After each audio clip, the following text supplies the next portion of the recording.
There we go. So it's wonderful to be here with you, and it's great that we're able to come together in community to share this practice. I usually start with a couple of comments, things I'm thinking about, or things that I think are helpful in terms of the practice itself and related. And I want to talk for a few minutes today before we practice about mindfulness and loss. Um, Loss is something that we all share, and in some point in our life have an experience, maybe an intense experience of loss and losing. Um, and I think certainly in the U.S. here, and really as a world community, we're seeing a lot of that through conflict and difficulties. We're seeing loss. So I thought I'd talk about loss and what mindfulness has to offer. But on a personal level, I guess, I think the moment we start loving at all or becoming engaged at all in our life or with people in our life or things that are important to us, then we are also opening ourselves up to the possibility of losing that which we're connected to. And yet this seems to be the deal, the very condition that it allows us to live our life more deeply and be engaged in our life, to be touched and to care and to belong. That the part of the deal is leaving and losing. So mindfulness offers us a way to meet loss and not to escape the pain that may be associated with that, but actually finding a way to turn toward it with a certain kind of awareness and gentleness. The world-renowned developer of the mindfulness-based stress reduction program, Jon Kabat-Zinn, reminds us you can't stop the waves, but you can learn to surf. That's maybe a useful way to look at things, that we can't always control what's happening to us or around us, but we can learn to be with it and deal with it. So mindfulness doesn't remove the waves as much as we might want that to happen, the waves of loss, the waves of grief, but it teaches us how to inhabit them, to feel them fully without it taking us over, without, in effect, drowning us. So loss, of course, comes in many forms: the death of someone we love, the end of a relationship, the loss or change of our health, even just as we age and grow older, we lose our youth, certain abilities, we lose our sense of certainty sometimes, when we discover certain things about life. Sometimes we even lose our sense of purpose or identity or roles that we have in our life. So there's a lot of ways that we can lose, but the universal experience of loss points to this reality that things will change. What in mindfulness, drawing from the Buddhist tradition, we call the law of impermanence. Nothing lasts forever. So to deny that reality that everything's changing is really the root of suffering. And to meet it, to meet impermanence with awareness anyway, is the root of awakening and what many of the traditions would call insight or wisdom.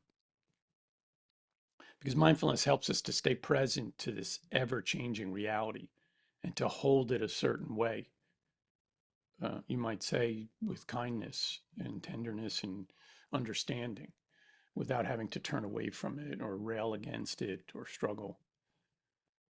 The mindfulness meditation teacher, Joseph Goldstein, he says it this way: impermanence is both a process of continual loss in which things exist and then disappear, and it's also a process of continuous rebirth or new beginnings or creativity, in which things that do not exist suddenly begin to appear. There's an invitation there that if we turn towards our losses, that we might also find a way to a new beginning. When grief comes, our instinct is often to do something about it, fix it, explain it, push it away. Just taught a class last week about grief and loss, and and how, we go through these stages. People want to have these kind of clean stages that you can set out, and it's really not like that. So mindfulness invites us into another way of being with all of that. And it's what we broadly call being present, being aware in a non-judgmental way. And awareness doesn't eliminate grief, of course, but it holds it. Um, and when we rest in that awareness, even for a brief time, when we practice together, we might not be so overwhelmed or consumed by the loss that we experience. And we can recognize it without having to exactly change things in this moment. And that recognition can lead to something larger in us, larger than the grief and the loss itself. The Christian contemplative teacher Cynthia Bourgeau writes that in open awareness, what you thought was your life merges seamlessly with the greater life.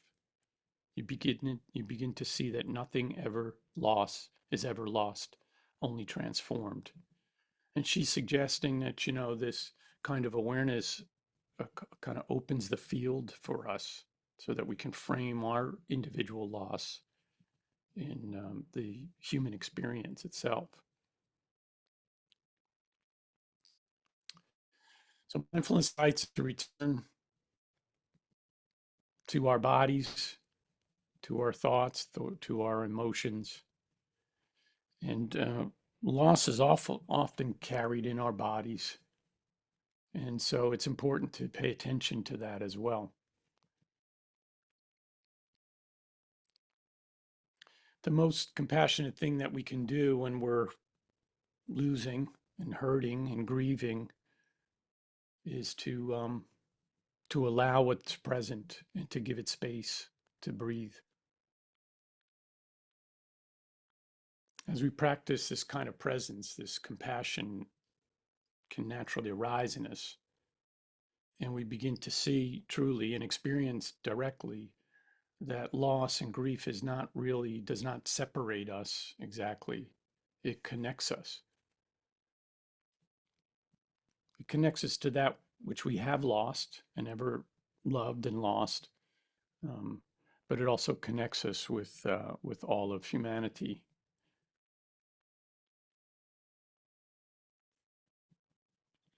Naomi Shihab Nye writes in her poem Kindness, before you know what kindness really is, you must lose things. Before you know what kindness really is, you must lose things. Feel the future dissolve in a moment like salt in a weakened broth. Mindfulness and loss invite us into the same mystery to live with wakefulness in the face of impermanence, to love without clinging, to grieve without despair, to know that in every ending there is a beginning that is also sacred. So, with that in mind, let's practice together the fundamental aspect of the practice of non clinging and non pushing away, but simply being with. So, let's all establish ourselves in a posture that's intentional.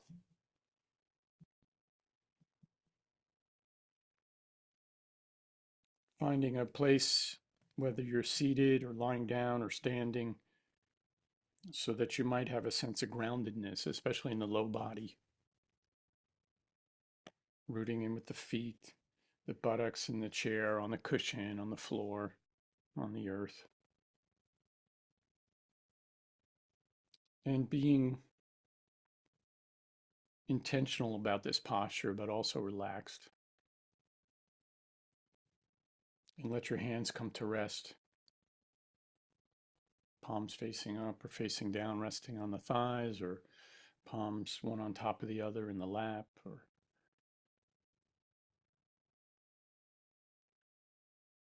and lengthening up through the spine so that the head is level and there's a spaciousness up through the back and then back of the neck, so that we're upright but not uptight. You can close the eyes or just lower your gaze down, softening the gaze.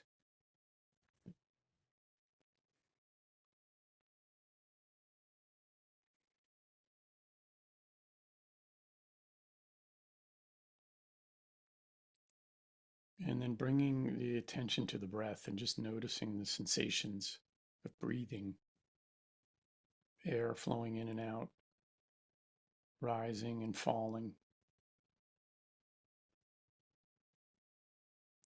And let this attention to the breath be an anchor, a kind of home base for your awareness. So that when you notice thoughts, emotions, sensations, storylines showing up, which they will, that you gently bring the attention back to the breath so that we're not getting tangled up in those thoughts, emotions, storylines. And since we've been talking about loss, if a sense of a loss comes up, a feeling of grief comes up, we treat it the same way. Acknowledge it and release it, come back to the breath.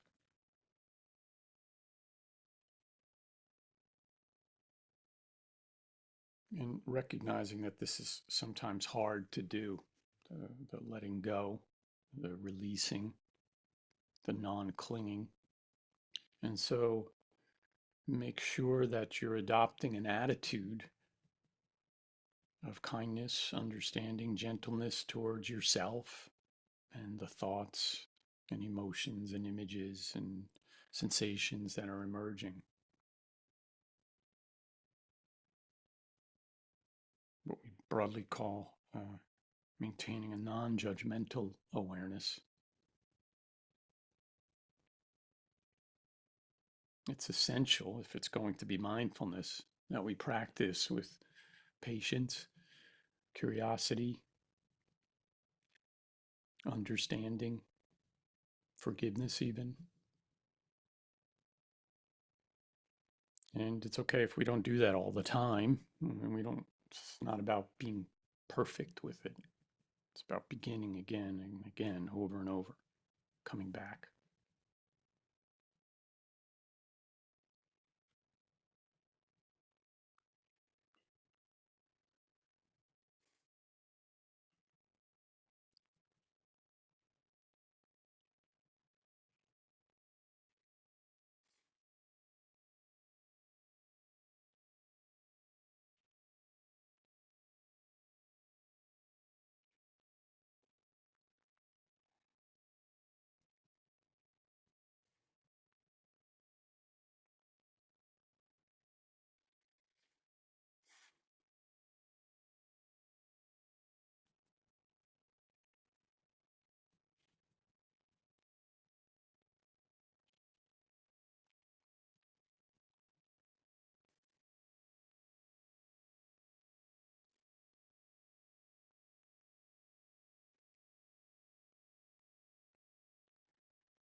And just a reminder, the practice is not about not having thoughts, emotions, or sensations in the body. It's about not being attached to them. So if you're spending the whole time kind of wrapped up in a thought, struggling with an emotion, then the practice would invite you to practice releasing that by coming back to the breath as a means of kind of letting go of that process, that thought process, uh, the storytelling we tend to do, usually from the perspective of I, me, and mine. So we don't have to stop thinking. That's not the purpose of it, or emotions. And just let them go downstream when you notice them and come back to the breath.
Bring this time of sitting together to a close with a little more from that poem I referenced, Kindness, Naomi Shihab Nye. I'll give you a little more of it. It's a longer poem, but you can look it up for yourself. Before you know what kindness really is, you must lose things. Feel the future dissolve in a moment like salt in a weakened broth.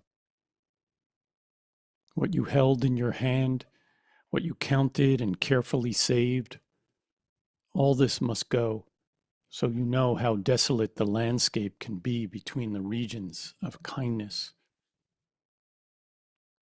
Before you know kindness as the deepest thing inside, you must know sorrow as the other deepest thing. You must wake up with sorrow, you must speak to it till your voice catches the thread of all sorrows and you see the size of the cloth. Then it is only kindness that makes sense anymore, only kindness that ties your shoes and sends you out into the day to gaze at bread. Only kindness that raises its head from the crowd of the world to say, "It is I you have been looking for," and then goes with you everywhere like a shadow or friend.